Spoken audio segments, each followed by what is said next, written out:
ప్రకటన కార్యగ్రంథము 3వ వచనము 21వ వచనములో రాయబడిన మాట ఏంటంటే, నేను జయించి నా తండ్రితో కూడా ఆయన సింహాసనమందు కూర్చొని ఉన్న ప్రకారము జయించు వానిని నాతో కూడా ఏమని రాయబడి ఉంది? సింహాసనమందు కూర్చుండనిచ్చేదను. ఇక్కడ తండ్రి అయిన దేవుడు పలుకుతున్న మాట ఏంటంటే, జయించు వానిని మాత్రమే నాతో కూడా నా సింహాసనమందు కూర్చుండనిచ్చేదను. అంటే ఇక్కడ ఒక ఆజ్ఞ అని మనం దీన్ని తీసుకోవచ్చు, దీన్ని ఒక నిబంధనగా మనము తీసుకోవచ్చు. ఎందుకంటే ఇక్కడ ఈ ఆజ్ఞలో ఒక నిబంధన ఉంది. ఏంటంటే, ఎవరైతే జయిస్తారో వాళ్ళని మాత్రమే నా సింహాసనం మీద కూర్చుండనిచ్చేదను అని ప్రభువారు చెప్తున్న మాట మనకి ఇక్కడ అర్థమవుతుంది. ఇక్కడ ఏంటంటే, ఎవరు ఈ జయించువారు? ఎవరు? ఒక ప్రశ్నకు మనం వస్తే, జయించు వారిని సింహాసనం మీద కూర్చోబెడతానన్నారు, బానే ఉంది. మనందరినీ దేవుడు కూర్చోబెడతాడంటే కూర్చోబెట్టకపోవచ్చు. ఎందుకంటే అక్కడ ఒక ఆంక్ష ఉంది. అదేంటి అంటే, ఎవరైతే జయిస్తారో, ఈ జయించు వారి కోసం మనం ఈరోజు మాట్లాడుకోబోతున్నాం. మనం ఎవరి కోసం మాట్లాడుకోబోతున్నాం? చెప్పాలి, ప్రతి ఒక్కరు నోరిప్పాలి. జయించు వారి కొరకు మాత్రమే మనము మాట్లాడుకోబోతున్నాం. ఎవరికి? ఈ జయించు వారికి మాత్రమే దేవుడు ఎందుకు సింహాసనం ఇస్తానన్నాడు? జయించు వారికి మాత్రమే ఇస్తానంటే ఆ జయించు వారు ఎవరు? అసలు ఆ జయించు వారు ఎవరు? ఆ జయించు వారికి ఉండవలసిన లక్షణాలు ఏంటి? ఒకవేళ ఆ జయించు వారు మనము కాకపోతే, అలా జయించు వారిగా మార్చబడాలంటే మనకి ఏమి కలిగి ఉండాలి? ఇక ఏంటి? అలా జయించు వారిగా మనం లేకపోతే, ఒకవేళ ఆ జయించు వారిగా మనం మార్చబడాలంటే మనకి ఏమి కలిగి ఉండాలి? అది ఈ రోజు దేవుడు మాటల ద్వారా మనము వినడానికి సిద్ధపడదాం. అయితే ఈ జయించువారు అన్న పదానికి మనం వస్తే, ఎవరు ఈ జయించువారు అంటే, మనం సాధారణంగా ఉదాహరణకి తీసుకుంటే, మన దేశ సైనికులను మనం చూస్తే, అనేక దేశములతో, లేదంటే ఒక పాకిస్తాన్ దేశంతో యుద్ధానికి చేస్తూ ఉంటారు. యుద్ధములు మన దేశంకి ఇతర దేశాలకి యుద్ధాలు జరుగుతుంటాయి, మనందరికీ తెలిసిన విషయమే. ఎవరైతే యుద్ధంలో జయిస్తారో వాళ్ళని మనం ఏమంటాము? వీరులు అంటాం. మనం ఏమంటాము? ఇప్పుడు ఇండియన్ ఆర్మీ పాకిస్తాన్ ఆర్మీ మీద యుద్ధాన్ని గెలిస్తే, మన ఇండియా పాకిస్తాన్ మీద యుద్ధం చేసి గెలిస్తే, మనము యుద్ధం చేసిన వీరులు మనం ఏమంటాం? వీరులు అంటాం. గెలిచిన వారిని మనం ఏమంటాం? వీరులు అంటాం. ఆ జయాన్ని మనందరం, మన దేశము మొత్తము ఘనతగా దాన్ని సెలబ్రేట్ చేసుకుంటాం. మనం ఏం చేస్తాం? ఒక దేశం మీద మనకు వచ్చిన విజయాన్ని మనందరం ఏం చేస్తాం? సంతోషంగా సెలబ్రేట్ చేసుకుంటాం. అయితే యుద్ధం మనం ఎవ్వరం చేయలేదు. మనం చేయలేదు. మీరు నేను కత్తి డాలు గన్ను పట్టుకొని వెళ్ళి యుద్ధం చేసామా అంటే మనము యుద్ధం చేయలేదు. కానీ యుద్ధం చేసింది ఎవరు? మన దేశం తరపున సైనికులు. ఎవరైతే వాళ్ళ ప్రాణాలకి తెగించి, నా దేశము నా తల్లిలా భావించే నా దేశం మీదకి ఏ శత్రువు కన్ను పడకూడదు, ఏ విపత్తు రాకూడదు, నా ప్రజలు క్షేమముగా ఉండాలి, నా ప్రజలు సంతోషముగా ఉండాలి, నేను కాపలా కాస్తున్న ఈ దేశానికి నా ప్రాణాన్ని ఇచ్చైనా సరే నేను నా దేశాన్ని నేను కాపాడుకుంటాను అనువారు మాత్రమే వీరులు అనిపించుకుంటారు. అయితే ఈ వీరులే జయించువారు.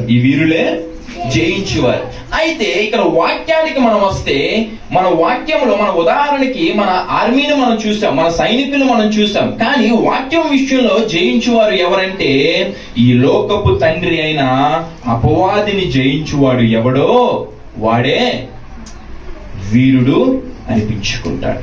ఈ లోకంలో అపవాదిని ఎదిరించిన వాడు ఎవడైనా ఉన్నాడంటే, మన తండ్రి అయిన యేసుక్రీస్తు ప్రభువారు మాత్రమే ఉన్నారు. ఎందుకంటే ఆయన తప్ప అపవాదిని ఓడించేవారు ఎవరునూ లేరు.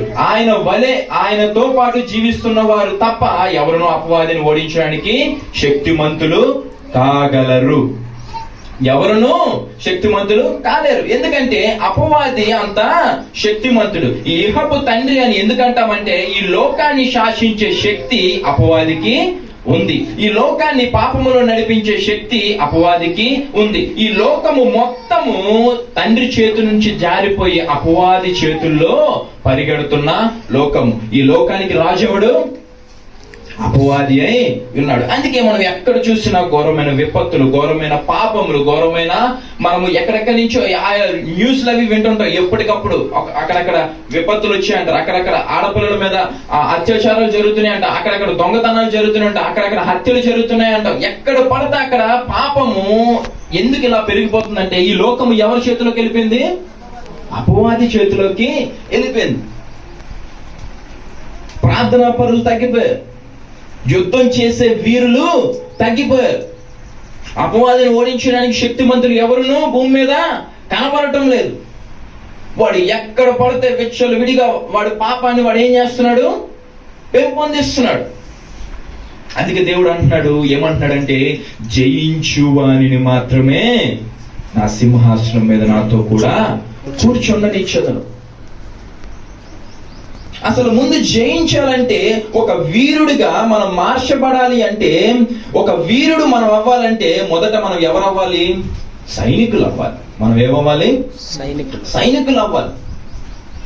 ఒక వీరుడిగా మార్చబడాలంటే ఒక వ్యక్తి, ఒక యవనస్తుడు ఒక ఆర్మీకి సెలెక్ట్ అయ్యాడు. మొదట ఏమంటాం వాళ్ళని? సోల్జర్. మొదట ఏమంటాం? సోల్జర్. ఆ సోల్జరు, ఒక సైనికుడు యుద్ధం చేసి యుద్ధంలో పాల్పంచుకొని ఆ యుద్ధంలో విజయం వస్తేనే అతని క్యాడర్ అనేది, అంటే అతని ఘనత పెరుగుతుంది. అతని ఘనత ఏమవుతుంది? పెరుగుతుంది. సోల్జర్ నుంచి ఒక మేజర్ అనబడచ్చు, లేదంటే ఒక లెఫ్టినెంట్ అనబడచ్చు. ఎందుకు ఈ క్యాడర్ పెరుగుతుందంటే అతను చూపించిన ఆ యుద్ధంలో అతను చూపించిన నైపుణ్యతకి, అతను చూపించిన వీరత్వంకి ప్రభుత్వం ఇస్తున్న ఘనత ఏంటి? ఒక సైనికుడి నుంచి ఒక వీరుడిగా అతనికి ఒక ఎదుగుదల అక్కడ జరుగుతుంది. ఈ రోజు సైనికులుగా, క్రీస్తు సైనికులుగా మనలందరినీ కాపాడుకున్నాడు. మనందరినీ క్రీస్తు సైనికులుగా ఆయన ఉచితమైన రక్షణ ఇచ్చి మనల్ని ఏం చేశాడు? మనలందరినీ అపవాదిని ఎదిరించే సైనికులుగా మనల్ని ఏర్పరచుకున్నాడు దేవుడు. మనకేముంది? ఈ లోకంలో యుద్ధం ఉంది. మనకేముంది? యుద్ధం ఉంది. ఎవరితో? ఎవరితో? ఈ ఇహపు దేవత అనిపించుకుంటున్న అపవాదితో మనకేముంది? యుద్ధం ఉంది. ఎందుకంటే మన లోకాన్ని, అనగా మన సోల్జర్స్ తన దేశాన్ని ఎలా కాపాడుకుంటున్నారో మనము మన లోకాన్ని కాపాడుకోవడానికి అపవాదితో మనం ఏం చేయాలి? పోరాడవలసి ఉన్నది. అలా పోరాడడానికి, అపవాది శక్తుల్ని అణిచివేయడానికి దేవుడు మనల్ని ఒక సైనికులుగా సిద్ధపాటు చేసుకున్నాడు. మనల్ని ఎలా సిద్ధపాటు చేసుకున్నాడు? సైనికులుగా సిద్ధపాటు చేసుకున్నాడు. ఈ సైనికులు ఎలా మార్చబడాలి? వీరులుగా, అనగా జయించు వారిగా మార్చబడాలి. ఇలా జయించు వారిగా మార్చబడాలి అంటే, అలా సైనికుడు జయించువాడిగా, ఒక వీరుడిగా మార్చబడాలంటే అతనికి ఉండవలసిన మొట్టమొదటి నైపుణ్యత, అనగా మొట్టమొదటి లక్షణం ఏమిటి అంటే మెలకువ కలిగి ఉండాలి. సైనికుడు ఎలా ఉండాలి? మొట్టమొదట మెలకువ కలిగి ఉండాలి. ఎందుకు మెలకువ కలిగి ఉండాలి? మనం చూస్తుంటాం, బోర్డర్లో కాపలా కాస్తుంటారు సైనికులు. ఎల్లవేళ 24 గంటలు 24/7 ఎప్పుడు బోర్డర్లో కాపలా కాస్తూనే ఉంటారు. ఏ పక్క నుంచి మన భారతదేశం మీదకి ఏ పక్క నుంచి ఏ శత్రువు వస్తాడో, లేదంటే ఎవరు మన మీదకి ఏ విపత్తు ఎలా వస్తుందో, ఏదైనా ఆయుధములు మన దేశం మీదకి వాడతారేమో, లేదంటే శత్రువులు సడన్ గా మన మీద దాడి చేస్తారేమో. మనందరికీ తెలుసు, కాశ్మీర్లో ఎప్పటికప్పుడు యుద్ధము జరుగుతూనే ఉంటది. ఆ ప్రాంతాన్ని మన దగ్గర నుంచి లాక్కోవడానికి ఎప్పటికప్పుడు యుద్ధము జరుగుతూనే ఉంటది. అనేక మంది సైనికులు చనిపోతూ ఉంటారు. వాళ్ళ సైనికులు చనిపోతారు, మన సైనికులు చనిపోతారు. అయినా కాపలా కాస్తూనే ఉంటారు. చనిపోయిన వారిని వదిలేసి ఇంకా కొత్త సైనికులు పంపిస్తూనే ఉంటది దేశం. ఎందుకు అంటే ఒక ప్రాంతాన్ని కాపాడుకోవడానికి సైనికులు 24 గంటలు ఎందుకు నిద్రపోరు? ఆహారం ఉండదు, తిండి ఉండదు, వాళ్ళకి అప్పచెప్పిన పని ముగిసినంత వరకు వాళ్ళకి ఏమీ ఉండదు. అలసట వచ్చినా, శ్రమ వచ్చినా, బాధ వచ్చినా, కష్టం వచ్చినా, వాళ్ళ కుటుంబ సభ్యులకు ఏవైనా అయినా ఏ వార్త వాళ్ళకి అందదు. 24 గంటలు వాళ్ళకి ఇచ్చిన పని మీద మాత్రం వాళ్ళు శ్రద్ధ కలిగి పనిచేస్తారు.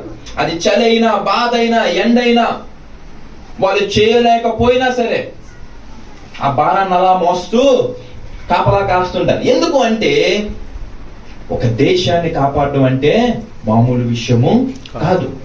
ఒక సైనికుడు అప్రమత్తంగా లేకపోతే విపత్తు దేశం మొత్తము వ్యాపిస్తుంది.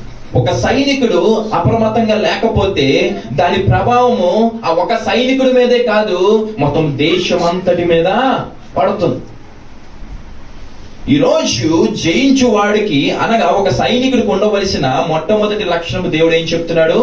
మెలకువ కలిగి ఉండాలి. ప్రియ క్రైస్తవ సంగమా, ఎప్పటికప్పుడు గర్జించు సింహం వలె దేవుడు చెప్తున్నాడు. ఏమని? గర్జించు సింహం వలె ఎవరిని మింగుదునా అని. ఎవరు? ఏమని చెప్తున్నాడు దేవుడు? ఎవరిని మింగుదునా అని. ఎవరు తిరుగుతున్నాడు? ఎవడు తిరుగుతున్నాడు? చెప్పాలి, నోరిప్పాలి.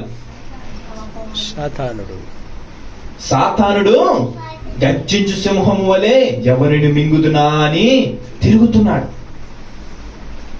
మరి అలా తిరుగుతున్న ఆ శత్రువు ఎటుపక్క నుంచి వస్తాడో ఎవరికి తెలుసు?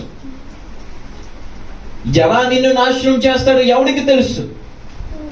నీ జీవితాన్ని పాపము నుంచి బయటికి తీసుకొచ్చి ఒక సుగంధమైన, ఒక సువర్ణమైన బంగారపు పాత్రగా నిన్ను దేవుడు నిలబెడితే, నిన్ను మరలా నీ మునుపటి జీవితానికి తీసుకెళ్ళడానికి, లేదంటే నువ్వు వదిలేసిన పాపములు నీకు మరలా అంటించడానికి, లేదంటే నువ్వు వదిలేసి వచ్చిన ఆ చీకటి బ్రతుకులోకి మరలా తొయ్యడానికి ఎవరు తిరుగుతున్నారు? అపవాది తిరుగుతున్నాడు. మరి క్రైస్తవులమైన మనము ఎలా కలిగి ఉండాలి? మొదటి లక్షణం ఏంటి? ఈ సైన్యము ఏ లక్షణం కలిగి ఉండాలి? ఈ సైనికులు అనిపించుకునే మనము ఏ లక్షణం కలిగి ఉండాలి? మెలకువ కలిగి ఉండాలి. మెలకువ కలిగి ఉండడం అంటే 24 గంటలు పడుకోకూడదా, ఇంక మా పనులు మేము చేసుకోకూడదా? అది కాదు. ప్రార్థనలో మెలకువ కలిగి మనము ఉండాలి. ప్రార్థనలో శక్తి కలిగి మనము ఉండాలి. ఒక సైనికుని ఒక బోర్డర్ లో పెట్టాడంటే యుద్ధం రాకుండా వాళ్ళని బోర్డర్ లో పెడతారా? ట్రైనింగ్ రాకుండా, ఒక ప్రాపర్ ట్రైనింగ్ ఇవ్వకుండా, ఒక యుద్ధము చేయగలిగే శక్తిమంతుడిగా వాడిని తీర్చిదిద్దకుండా దేశము వాడిని ఆ బోర్డర్ లో పెడుతుందా? పెట్టదు. ఈరోజు దేవుడు నిన్ను నిలబెట్టి నిన్ను ఒక ప్రార్థనాపరుడిగా చేసి నీకు మేలునిచ్చి, నీకు ఘనతనిచ్చి, నీకు కీర్తినిచ్చి, నీకు ఆరోగ్యాన్ని ఇచ్చి, నిన్ను ఒక పరిపూర్ణమైన సైనికుడిగా నిన్ను నిలబెట్టింది దేనికో తెలుసా? నువ్వు మరలా తిరిగి ఆ పాపములోకి వెళ్లకుండా నిన్ను నువ్వు కాపాడుకోవడానికి. ఆయన ఈ లోకముకి వచ్చినప్పుడు, ఈ లోకంలో ఆయన సంచరిస్తున్నప్పుడు అనేక మారులు అపవాది యేసు ప్రభు వారిని శోభించడానికి, ఆయన శోధనలో పడేయడానికి శ్రమ పెడుతూ ఉండేది.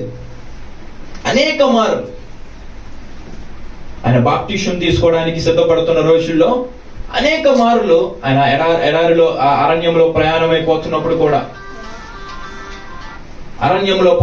కూడా అనేక మారులు శోధించడానికి అపవాది ఆయన దగ్గరికి వచ్చినప్పుడు, ఆయన అనేక రీతిలుగా శోధించడానికి ప్రయత్నించినప్పుడు, ఆయన ప్రార్థనా శక్తితో అపవాదిని గద్దించినప్పుడు వాడు ఏం చేయలేకపోయాడు. ఇదిగో నీకు ఆకలిగా ఉంది కదా, ఈ రాళ్ళను రొట్టెలుగా చేసుకొని తిను. ఆయన తినలేడా? ఆయనకు ఆకలేస్తే ఆయన తినలేడా? తినగలడు. ఆయన ఉపవాసానికి భంగము కలిగించాలి. లేదంటే ఆయన ఉన్న ఆ పట్టుదలకి, లేదంటే ఆయన తన శరీరాన్ని నలగొట్టుకుంటూ ఉపవాసముతో తన శరీరాన్ని బలపరుచుకుంటున్న ఆ ప్రక్రియను ఆపడానికి ఏం చేస్తున్నాడు? తిను. నీకు శక్తి లేదా? రెచ్చగొడుతున్నాడు. ఏం చేస్తున్నాడు? రెచ్చగొడుతున్నాడు. ఈరోజు చాలా సార్లు మనం వదిలేసిన పాపములకు కానీ, మనం వదిలేసిన వ్యసనములకు కానీ, మనం వదిలేసిన చీకటి కార్యములకు అపవాది అప్పుడప్పుడు ప్రేరేపిస్తూ ఉంటాడు. అపవాది చాలాసార్లు ప్రేరేపిస్తూ ఉంటాడు. మీరు ఒంటరిగా ఉన్నప్పుడు కానీ, లేదంటే మీ స్నేహితులు సన్నిహితులతో ఉన్నప్పుడు కానీ ఆయా రీతులుగా ప్రేరేపిస్తూ ఉంటాడు. ఇది ఒకసారి చేయి, ఒకసారి చేస్తే ఏమైంది? ఒక్కసారే కదా. ఒకసారి మందు తాగితే ఏమైంది? ఒకసారి సిగరెట్ తాగితే ఏమైంది? ఒకసారి దొంగతనం చేస్తే ఏమైంది? ఒక్కసారే కదా పాపం చేస్తే ఏమైంది? ఎవరు చూడట్లేదు కదా, ఎవరు చూడట్లేదు కదా. ఇలా మనల్ని తెలియకుండా అపవాది ఏం చేస్తుంది, ప్రేరేపిస్తూ ఉంటారు. వదిలేసిన పాపములకి మరలా పడిపోతూ ఉంటాం. మరలా ఆదివారం రాగానే సన్నిధిలోకి వచ్చి, అయ్యా నేను ఈ తప్పు చేసేసాను, మళ్ళీ నన్ను క్షమించు, ఇంకెప్పుడు ఆ తప్పులు చేయను.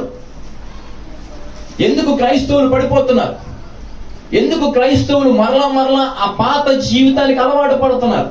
ఎందుకు మందిరాలకి సంఘము తగ్గిపోతుంది? ఎందుకు వాక్యాన్ని వినడానికి ఆసక్తి చూపించట్లేదంటే మనం ఎలా ఉంటున్నాము, మెలకువ కలిగి మనము ఉండట్లేదు. నిద్రమత్తులమై సోమరులు వలె ఉంటున్నాం కాబట్టి అపవాది చూపించే ఆ మాయలో పడిపోతున్నాం. ఆ మాయలో పడిపోయి తెలియకుండానే పాపము మీద పాపము చేస్తున్నాం, తప్పుల మీద తప్పులు చేస్తున్నాం. పైకి భక్తులుగా, నీతిమంతులుగా, ప్రార్థనాపరులుగా, అందరికీ క్రైస్తవులమే, మనం దేవుని పిల్లలం. కానీ లోపల మాత్రం మన పాపం అలాగే ఉంది. కప్పిపుచ్చుకుంటున్నాం. పైకి మంచి వస్త్రం వేసి మన ఒంటిని ఎలా కప్పుకుంటున్నామో అలా మన పాపములు బయటికి తెలియకుండా. ఎవరికి తెలుసు? నాకు తెలుసా మీ పాపములు? మీకు తెలుసా నా పాపములు? మనం ఏం చేస్తున్నాం? కప్పిపుచ్చుకుంటున్నాం.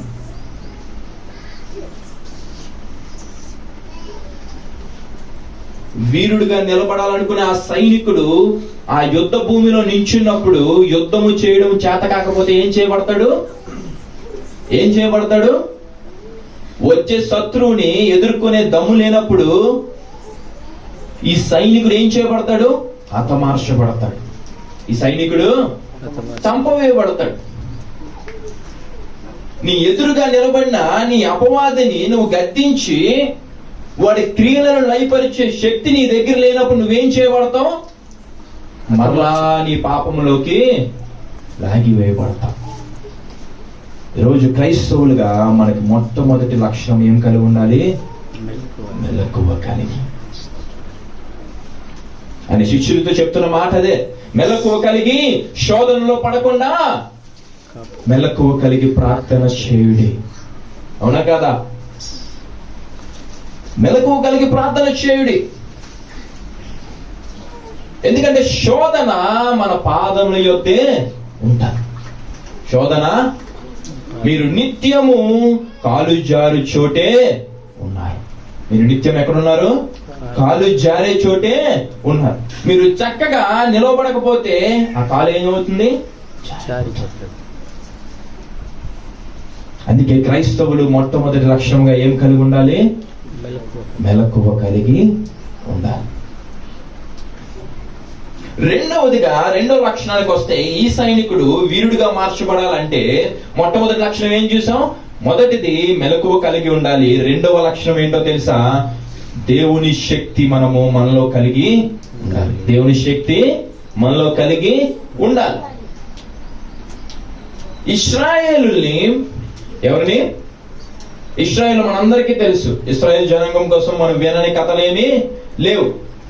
ఇశ్రాయేల్ జనాన్ని ఒకడు అవహేళన చేస్తున్నాడు. ఎవడు? ఒకడు ఏం చేస్తున్నాడు? అవహేళన చేస్తున్నాడు, అవమానపరుస్తున్నాడు, తిడుతున్నాడు, ఇష్టం వచ్చినట్టు మాట్లాడుతున్నాడు. సున్నతి పొందిన ఇశ్రాయేల్ని, అనగా దేవుని చేత ఏర్పరచబడిన జనాంగాన్ని ఎవడు తిడుతున్నాడు? సున్నతి లేని ఒక గొలియాతు అనబడే ఒకడు తిడుతున్నాడు. చాలా రోజులుగా తిడుతున్నాడు. ఏం చేస్తున్నాడు? చాలా రోజులుగా తిడుతున్నాడు. మీరు మొగాళ్ళైతే నన్ను ఓడించనని సవాల్ చేస్తున్నాడు. కానీ ఇశ్రాయేలుకి శక్తి సరిపోలేదు వాడిని ఓడించడానికి. ఇశ్రాయేలుకి శక్తి సరిపోలేదు. వాడు ఎన్ని తిడుతున్నా, వాడు ఎన్ని అంటున్నా, వాడు ఎంత నీచంగా మాట్లాడుతున్నా సరే అలా కూర్చొని వింటున్నారు. కానీ వాడిని ఏదైనా చేయగలిగే శక్తి వాళ్ళలో లేకపోయింది. అలా అని మీరు శక్తి లేని వాళ్ళ అంటే వీళ్ళు పక్షముగా శక్తిమంతుడైన దేవుడే ఉన్నాడు. ఎవరి పక్షంగా? ఇశ్రాయేలు పక్షంగా ఎవరున్నారు? దేవుడు. నేను ఇప్పుడు అవన్నీ చదివించే సమయం నాకు లేదు, అందుకే గబగబా చెప్తున్నాడు, వినండి. ఇశ్రాయేల్ పక్షంగా ఎవరున్నారు? దేవుడే ఉన్నాడు. మొరుగుతున్న వాడి పక్షంగా ఎవరూ లేరు. వాడి ధైర్యాన్ని, వాడి బలాన్ని చూసుకొని వాడు రెచ్చిపోతున్నాడు. కానీ ఇక్కడ సున్నతి పొందిన దేవుని శక్తి కలిగిన వీళ్ళేం చేస్తున్నారు? భయపడుతున్నారు. ఏం చేస్తున్నారు? భయపడి. దేవుడు ఉన్నాడు మన పక్షముగా అన్న సంగతి మర్చిపోయి ఎదురుగా ఉన్న విపత్తులు చూసి దేవుడు ఉన్నాడు అన్న సంగతిని మర్చిపోయారు. ఏం చేశారు? ఎదురుగా ఉన్న విపత్తును చూసి ఏం చేశారు? మనతో దేవుడు ఉన్నాడని విషయాన్ని మర్చిపోయారు. ఈరోజు క్రైస్తవులు మనం అలాగే ఉంటున్నాం కదా. ఒక చిన్న కష్టం వచ్చింది అనుకోండి, ఒక చిన్న అప్పుల బాధ వచ్చింది అనుకోండి, లేదంటే కుటుంబంలో ఒక చిన్న కలత వచ్చింది అనుకోండి, లేదంటే ఒక చిన్న అనారోగ్యం వచ్చింది అనుకోండి, అంతే, దేవుణ్ణి వదిలేస్తాం. మనం ఏం చేస్తాం? దేవుణ్ణి వదిలేస్తాం. నేను ఇంత నీతిమంతురాలి కదా, నేను ఇంత నీతిమంతుని కదా, నేను ఇంత ప్రార్థనాపరుని కదా, వారం మందిరాలకు వెళ్తాను, ప్రతి నెల తూచా తప్పకుండా కానుకలు ఇస్తాను, ప్రార్థన చేయించుకుంటాను, ప్రతి నెల మా ఇంట్లో గృహ కూడికలు అవుతాయి, అయినా నాకే ఎందుకు ఈ కష్టం? ఏంటి? అయినా నాకే ఎందుకు ఈ కష్టం? అంటే దేవుడు నన్ను పట్టించుకోవట్లేదు. అంటే దేవుడు నన్ను పట్టించుకోవట్లేదు. అయితే నేను వెళ్ళి వేస్ట్. దేనికి? మందిరానికి నేను వెళ్ళడం వృధా. నేను వెళ్ళినా దేవుడు నాకు ఏ ప్రయోజనము ఇవ్వలేదు. నేను ఇంతగా భక్తిపరుడుగా ఉంటున్నందుకు నాకు ఏ లాభము దేవుడు చూపించలేదు. మనందరికీ ఏంటంటే రాత్రికి రాత్రే ఐశ్వర్యవంతులు అయిపోతేనే దేవుడు ఉన్నట్టు. మనం అంతా ఏంటి, ఎలా నమ్ముతాము? రాత్రికి రాత్రే ఐశ్వర్యవంతులు అయిపోతే మనము దేవుణ్ణి బలంగా నమ్ముతాం. రాత్రికి రాత్రి అద్భుత కార్యములు జరిగిపోతే, మనం అనుకున్నవన్నీ జరిగిపోతే అప్పుడు దేవుణ్ణి బలంగా విశ్వసిస్తాం. ఒక కష్టం వస్తే దేవుణ్ణి విడిచిపెడుతున్నాం, ఒక బాధ వస్తే దేవుణ్ణి విడిచిపెడుతున్నాం, ఒక చిన్న కలత వస్తే దేవుణ్ణి మనము విడిచిపెడుతున్నాం.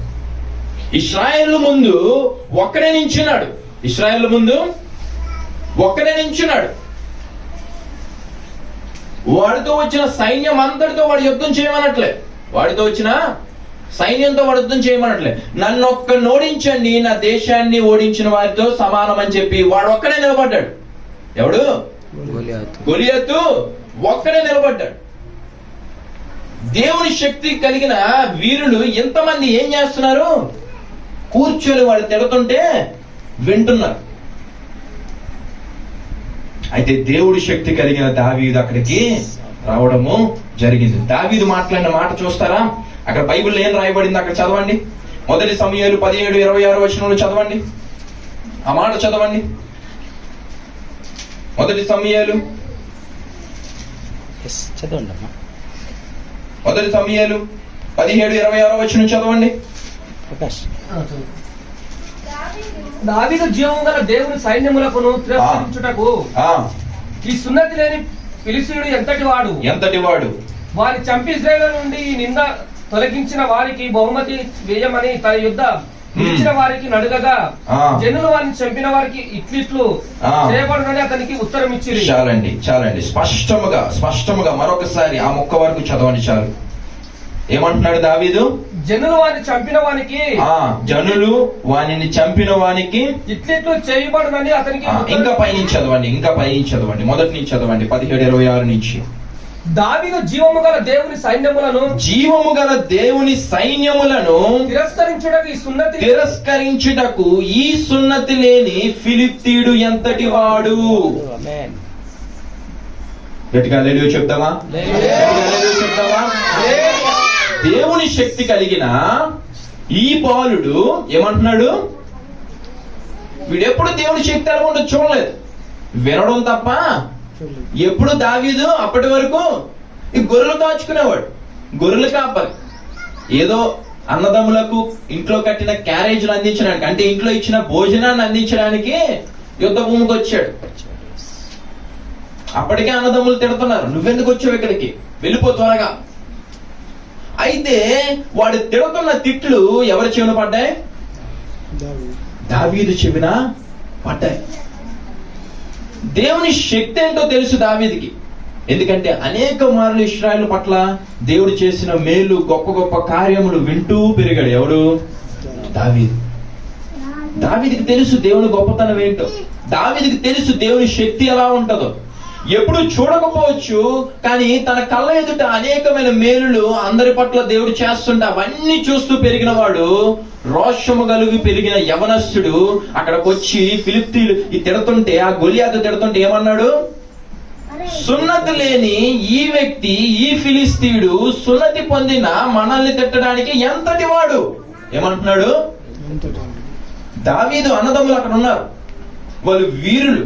దావీదు అన్నదమ్ములు వీరులు, అనేకమైన యుద్ధములు గెలిచారు, అనేకమైన యుద్ధాల్లో పాలు పంచుకున్నారు, గనులు గొప్పవారు, దేవుడు అనేక మార్లు విజయాన్ని ఇచ్చాడు. అయినా సరే ఒక్కరిని చూసి భయపడ్డారు, ఒక్కరిని చూసి దేవుణ్ణి మర్చిపోయారు, దేవుని శక్తిని మర్చిపోయారు. ఈరోజు మన కష్టములు, మన బాధలను చూసి మనం ఎవరిని మర్చిపోతున్నాం? దేవుణ్ణి మర్చిపోతున్నాం. మన ముందున్న కష్టమే మనకి పెద్దదిగా కనబడుతుంది. దేవుడు చిన్నవాడు అయిపోయాడు. దేవుడు మనకి ఏమైపోయాడు? చిన్నవాడు అయిపోయాడు. దేవుడు ఏం చేయగలుగుతాడులే, ఇంకంతా అయిపోయింది, ఇంకంతా అయిపోయింది. దేవుడు ఏం చేయగలుగుతాడా? నీకు పుట్టించింది ఎవడు? నీకు ఆరోగ్యాన్ని ఇస్తుంది ఎవడు? నీకు నడిపిస్తుంది ఎవడు? నువ్వు తింటున్న తిండి 5,000 నీ నోట్లోకి వెళ్ళేలాగా సంతోషంగా నీకు చేస్తుంది ఎవడు? నీ కష్టమా? ఏది చేస్తుంది అంటే సర్వోన్నతుడైన దేవుడు మాత్రమే చేస్తున్నాడు. రోజుకి వేల మంది ప్రపంచంలో మరణిస్తున్నారు, కోట్ల కొలదిగా ప్రాణాలు రాలిపోతున్నాయి. ఆకాశ పక్షులు నేలను పడినట్టుగా రోజు మరణ మాత్రలు ఎక్కడ పడితే అక్కడ వింటూనే ఉన్నాం. మరి ఆ లిస్ట్ లో మనం ఎందుకు లేము? మరి ఆ లిస్ట్ లో మన పేర్లు లేవే, మన కుటుంబాల పేర్లు లేవే, మన సంఘ బిడ్డల పేర్లు లేవే, మనకి తెలిసిన వాళ్ళ పేర్లు లేవే. ఎక్కడో మరణ వార్త వింటే అయ్యో అంత ఘోరం జరిగిందా అంటాం, భయపడతాం. కొన్ని మరణ వార్తలు వింటే భయపడుతూ ఉంటాం.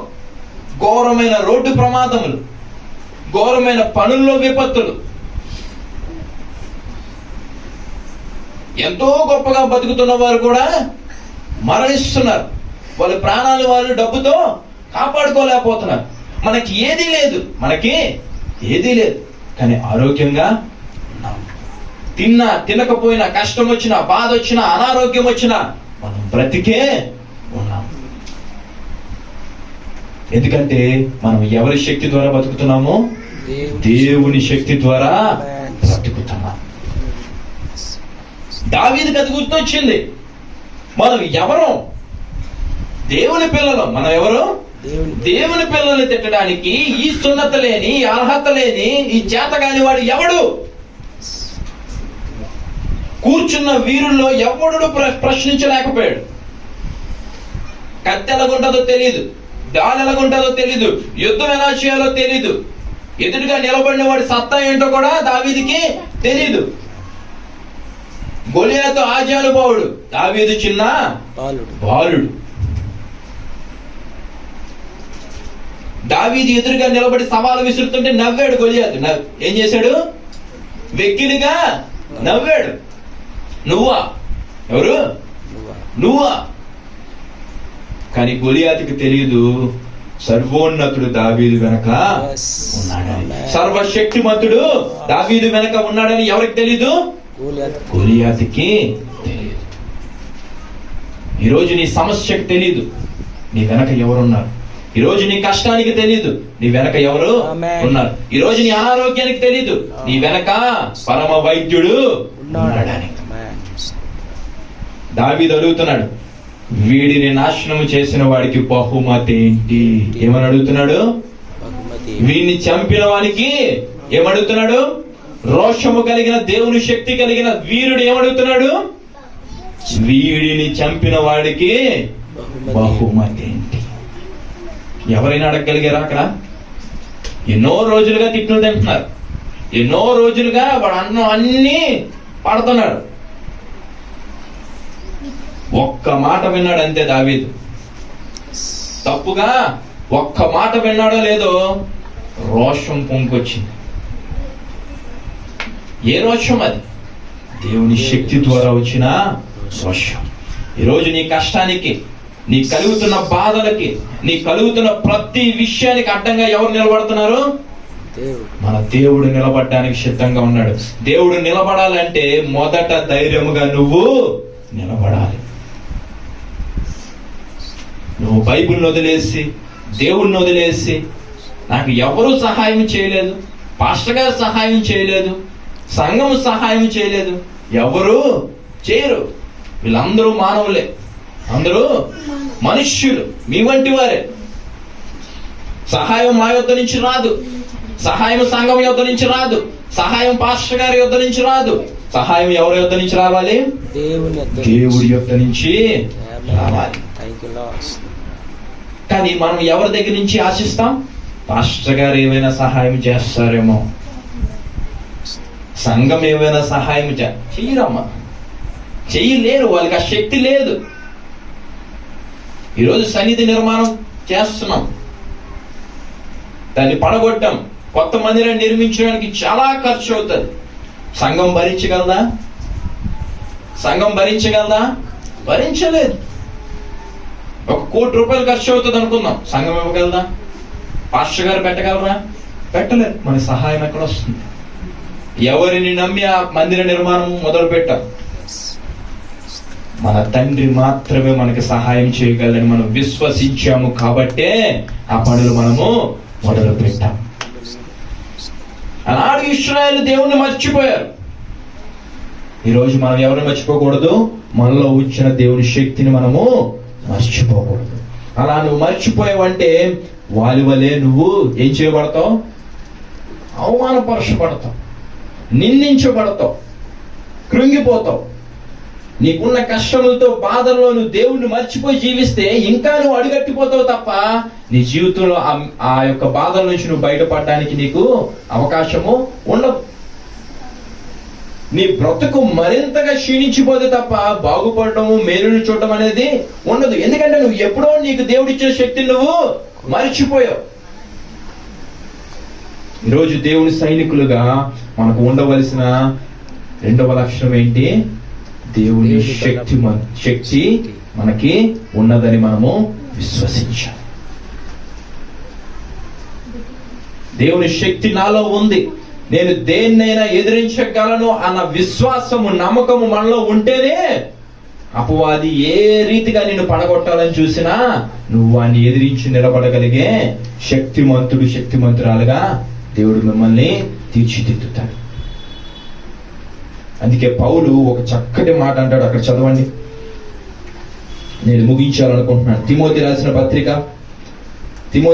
పత్రిక 4వ అధ్యాయము 7-8 వచనములు చదవండి. లేదంటే 2వ కొరింథీ 11వ అధ్యాయము, 2వ కొరింథీ తీయండి గబగబా. 2వ కొరింథీ 11వ అధ్యాయము 23 నుంచి చదవండి. పౌలు పడిన ప్రతి ఒక్క కష్టం అక్కడ ఉంటది.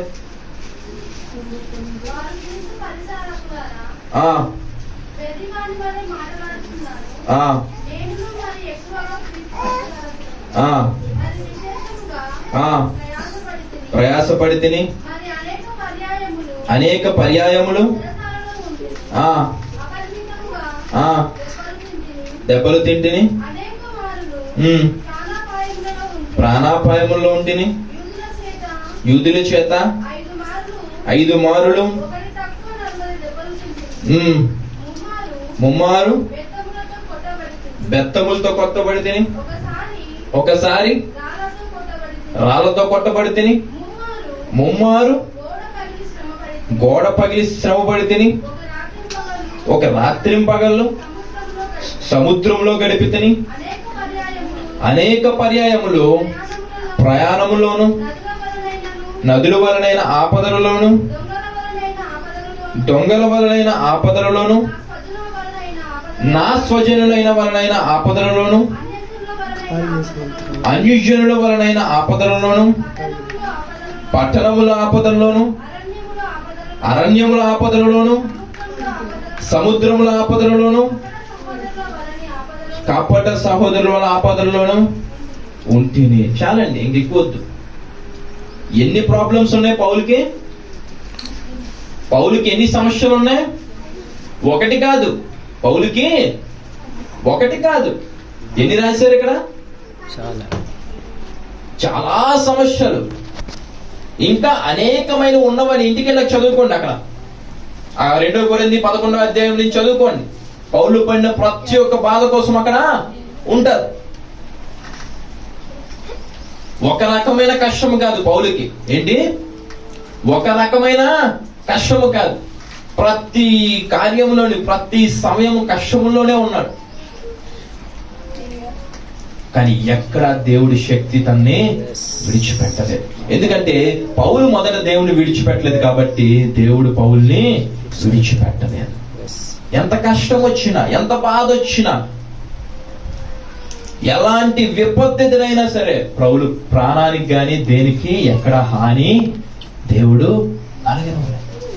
పౌల్ని అనేక మార్లు చంపేద్దాం అనుకున్నారు. పౌల్ని అనేక మార్లు, పౌలు చేస్తున్న సువార్తకి అనేక మార్లు పౌలుని చంపేద్దాం అనుకున్నారు. కానీ ఎక్కడ దేవుడు పౌలు ప్రాణాన్ని విడిచిపెట్టలేదు. ఎందుకంటే పౌలు దేవుని విడిచిపెట్టలేదు.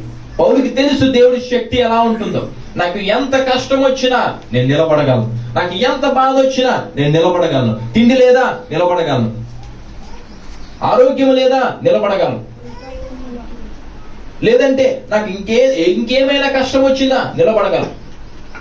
బెత్తం దెబ్బలు కొడతారా నిలబడగలను, రాళ్ళ దెబ్బలు కొడతారా నిలబడను, కొరడాలతో కొడతారా అయినా నిలబడతాను.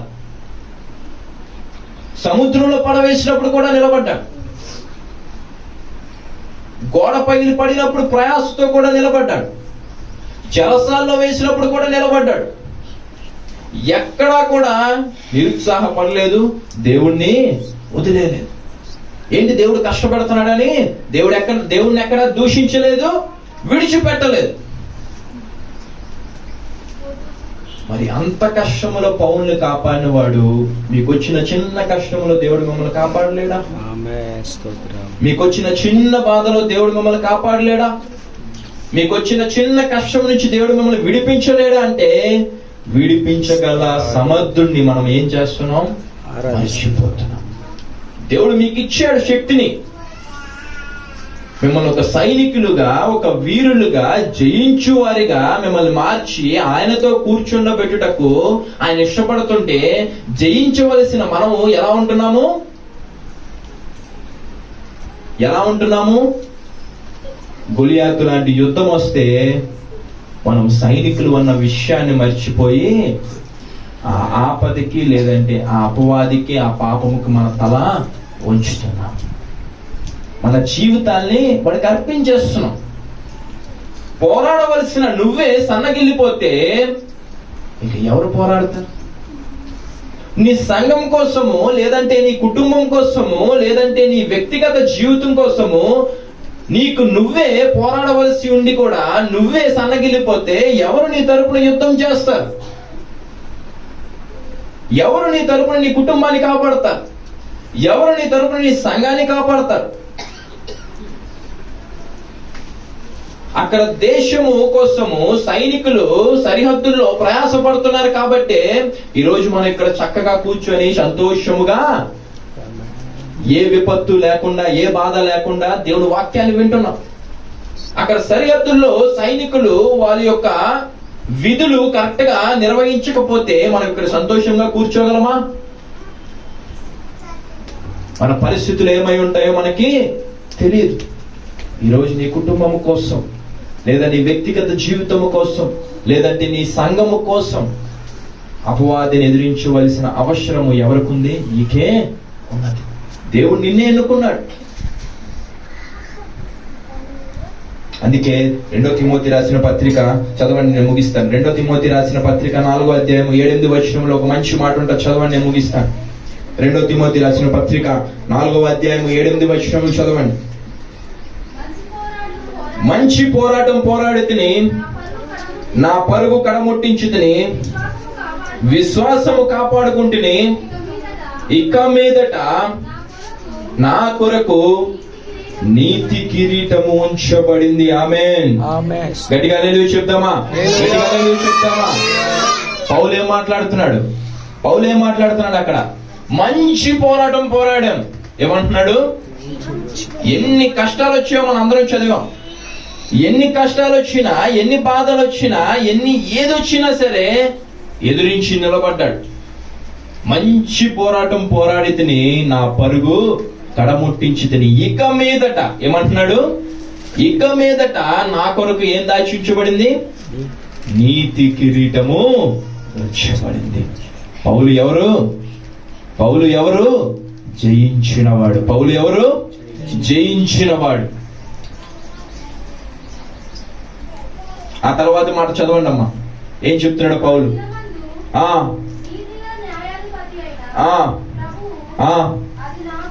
అది నాకు మాత్రమే కాకుండా తన ప్రత్యక్షతను ఆపేక్షించు వారికి అందరికీ అనుగ్రహించును. ఎంత చక్కని మాట, ఎంత చక్కని బ్లెస్సింగ్ అది. పౌలు ఒక్కడికే కాదంట ఆ నీతి కిరీటం. ఏంటి? తన వలే దేవుని ప్రత్యక్షతను ఆపేక్షించు ప్రతి ఒక్కరికి, అందరికీ దేవుడు అది ఇవ్వడానికి సిద్ధముగా ఉన్నాడు. అదే మాట దేవుడు చెప్తున్నాడు. ఎవరైతే జయిస్తారో వాళ్ళందరినీ నాతో పాటు నా సింహాసనం మీద, ఎక్కడ? పరలోకములో కాదు, డైరెక్ట్ గా ఎక్కడ? ఆయన సింహాసనం మీద కూర్చుండబెడతానన్నాడు. ఇక్కడ పౌలు అదే చెప్తున్నాడు. మంచి పోరాటం పోరాడని. ఏమంటున్నాడు? మంచి పోరాటం పోరాడను, నా పరుగు కడమిట్టించుకున్నాను, నా విశ్వాసాన్ని నేను కాపాడుకున్నాను. ఇక మీదట నా కొరకు నీతి కిరీటం ఉంచుకు. గర్వంగా చెప్తున్నాడు. అసలైన వీరుడు ఎవరు? పౌలు. గర్వంగా చెప్తున్నాడు. ఆనాడు ధైర్యంగా నిలబడ్డాడు దావీదు. గొలియాతుని ఒక్క దెబ్బకి పడగొట్టాడు. అందరూ ఆశ్చర్యపోయారు. వీడు ఎలా చేయగలిగాడు? ఈరోజు లోకస్తులకు అర్థం కాదు మన జీవితంలో జరుగుతున్న అద్భుతం. అన్యజనులకు అర్థం కాదు దేవుడు మన పట్ల చేస్తున్న మేలు. వాళ్ళకి వెక్కిరింతగా ఉండొచ్చు, వాళ్ళకి అవహేళనగా ఉండొచ్చు, వాళ్ళు నమ్మకపోవచ్చు. ఊహకందని కార్యములు మన జీవితంలో దేవుడు ఎందుకు చేస్తాడంటే మనం ఎవరి వారమో? దేవుని వారము. ఒక చిన్న రాయి తీసి కొడితే ఇన్ని దినముల నుంచి కేకలు వేస్తున్న గొలియాతు ఏం చేయబడ్డాడు? కుప్పకూలిపోయాడు. ఆ రాయి తీసి కూర్చున్న వారు కొట్టలేరా? ఆ రాయితో ఇన్ని రోజులు తిట్లు కాస్తున్న వారు కొట్టలేరంటే కొట్టగలరు, కానీ అందులో దేవుని శక్తి లేదు. ఈరోజు నీ కష్టం ఎంతైనా చిటికలో పోగొట్టగలిగే దేవుడు నీ పక్షముగా ఉన్నాడు. నీ ముందు ఎంతటి వారు నిలబడినా, అధికారులు నిలబడినా, గొప్ప గొప్ప నాయకులు నిలబడినా, ఎవరు నిలబడినా నీ కార్యాన్ని దేవుడు మొదలు పెడితే దాన్ని ఎవరునూ ఆపలేరు. ఇందాక మనం దైవజనుల మాటల్లో విన్నాం. నాయకుల హృదయంలో దయ కలిగించాలంటున్నారు. నాయకులు ఎవరు? అధికారులు ఎవరు? గొప్పవారెవరు? అడ్డు నిలబడగలవారు ఎవరు? ఇది ఎవరి పని? ఇది ఎవరి పని? ఇది ఎవరి చోటు? దేవుని చోటు. దీన్ని ఆపడానికి ఎవరైనా సాధ్యం ఉందా? ధైర్యము చేయగలరా? గొలియాతు లాంటి వాళ్ళు ఎంతమంది నిలబడినా దావీదు లాంటి వాళ్ళని దేవుడు లేపడానికి మీ మధ్యలో నుంచి దేవుడు సిద్ధముగా ఈరోజు ఆ దావీదు వలె, లేదంటే ఒక పౌలు వలె మంచి పోరాటం పోరాడడానికి ఎంత కష్టం వచ్చినా నిలబడడానికి సిద్ధపడుతున్నావా? నువ్వు జయించుడాడు, నువ్వు జయించేవాడు, నువ్వు జయించే వారసురాలు. మిమ్మల్ని ఎక్కడ కూర్చోబెడతాడు దేవుడు? మిమ్మల్ని ఎక్కడ కూర్చోబెట్టుకుంటాడు? తన సింహాసనం మీద తనతో పాటు మిమ్మల్ని కూర్చుండబెట్టడానికి దేవుడు మీకు అవకాశాన్ని ఇచ్చునుగాక. దేవుడి మాటలను దీవించునుగాక.